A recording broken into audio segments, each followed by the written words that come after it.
बहुत ही इंटरेस्टिंग बात है कि मनमोहन सिंह के पूरे कार्यकाल में इंडिया की एवरेज इनकम बांग्लादेशियों से फालतू थी। ये मोदी के कार्यकाल में जाकर हुआ 2018 ऑनवर्ड से, जब बांग्लादेशियों की एवरेज इनकम इंडिया से फालतू बढ़ी है।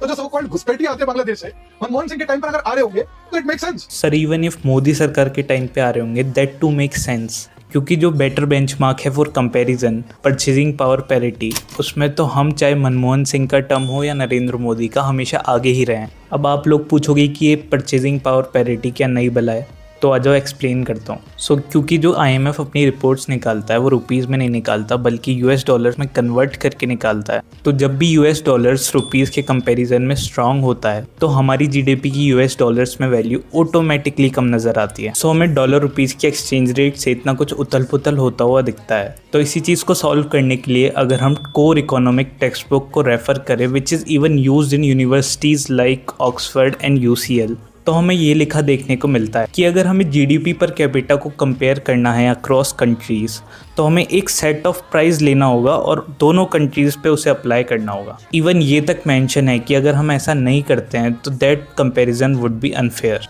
तो जब GDP पर कैपिटा को एक कॉमन प्राइस स्टैंडर्ड्स पे एडजस्ट किया जाता है तो हमें परचेजिंग पावर पैरिटी या खरीदने की क्षमता मिलती है किसी देश में आपकी, जिसे हम ज़्यादा एक्यूरेट और फेयर कंपैरिजन के लिए कंसीडर कर सकते हैं। लेकिन आपने अपनी वीडियो में एकदम सही बात कही। देखो कैसे कई बार बायस जो है आपके एनालिसिस को इम्पैक्ट कर देता है।